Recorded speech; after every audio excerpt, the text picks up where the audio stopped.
నమస్తే తెలంగాణ పాములు ఇచ్చినే పెద్దల కమాల్ పేదల భూములు డమాల్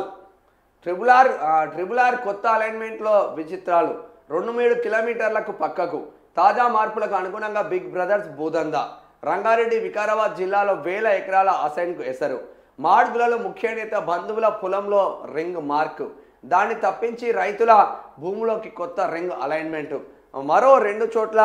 ఇద్దరు కాంగ్రెస్ ఎమ్మెల్యేల భూముల కోసం వికారాబాద్ పరిధిలో ఏకంగా 7 కిలోమీటర్లు జరిగిన రింగ్ రోడ్డు గతంలో ఓ మాజీ ఎంపీకి చెందిన 200 ఎకరాలకు పైగా ప్రభావం దాన్ని తప్పించేందుకు రెండోసారి 5 కిలోమీటర్లు జరుపుతూ మార్పు ఈసారి 3 కాంగ్రెస్ నేతల భూముల్లో నుంచి ట్రిబుల్ ఆర్ వారిని తప్పించేందుకు మరో 2 కిలోమీటర్లు జరిగిన అలైన్మెంట్ ఏం అర్థమవుతుంది ఎమ్మెల్యే వెంచర్ సేఫ్ రైతులు బలి నల్లగొండ రంగారెడ్డి జిల్లాల నల్లగొండ రంగారెడ్డి జిల్లాల సరిహద్దులో ఉన్న కాంగ్రెస్ ఎమ్మెల్యే వెంచర్ గతంలో ఇక్కడ కొన్ని ప్లాట్ల మీదుగా అలైన్మెంట్ ఖరారు చేసి ఆ సమయంలో సదరు నేత బీఆర్ఎస్లోనే ఉన్నారు రేవంత్ ప్రభుత్వం వచ్చాక అలైన్మెంట్ కిలోమీటర్ దూరానికి మార్చడంతో ఇప్పుడు వెంచర్ సేఫ్ కాగా రైతుల భూములు మాత్రం పోతున్నాయి పక్క రైతుల భూములు పోతున్నాయి బక్కన పడ్డట్టున్నది ఆడ పేద రైతుల భూముల్లోకి జరిపినంట ఇక్కడ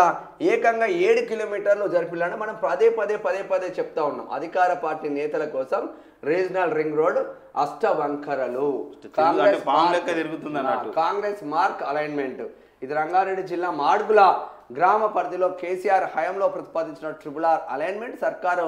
రేవంత్ సర్కార్ వచ్చిన తర్వాత దీన్ని మార్చారు ఈ భూమికి అవతల 2-3 కిలోమీటర్ల దూరం నుంచి ఖరారు చేసింది ఎందుకంటే గతంలో మార్క్ చేసిన ఈ భూమి ముఖ్య నేత అత్యంత సమీప బంధువుది దాన్ని కాపాడేందుకు చంద్రాయన్పల్లి కలకొండ గ్రామాల నుంచి అలైన్మెంట్ అంటే మెయిన్గా ఎవడైతే లీడర్లు ఉంటారో ఈ లీడర్ల భూములు మాత్రం ఎక్కడికి పొరపాటున కూడా లీడర్ల భూములు పోవు నాయకుల భూములు మాత్రం సేఫ్గా ఉంటాయి నాయకులు సేఫ్ ఇక్కడ రైతులు మాత్రం ఇక వాడు చిన్న రైత పెద్ద రైత సంబంధం కానీ సర్వనాశనం వీళ్ళు ఉండే ఫామ్ హౌస్లు పోవద్దు రైతులు పండించే పంటలు పోవాలి మళ్ళీ ఇప్పుడు ఇది ఇట్లా ఇది ట్రిబుల్ ఆర్ వచ్చింది అనుకో సపోజ్ ఇట్లా ట్రిబుల్ ఆర్ పోయింది అనుకో ఇది ట్రిబుల్ ఆర్ అనుకో మొత్తం ఇది ట్రిబుల్ ఆర్ అనుకో ఇక్కడ ఏం జరుగుతుంది అంటే ఇవన్నీ రైతుల భూములు పోతాయి ఇవన్నీ రైతుల భూములు ఇక్కడ రైతే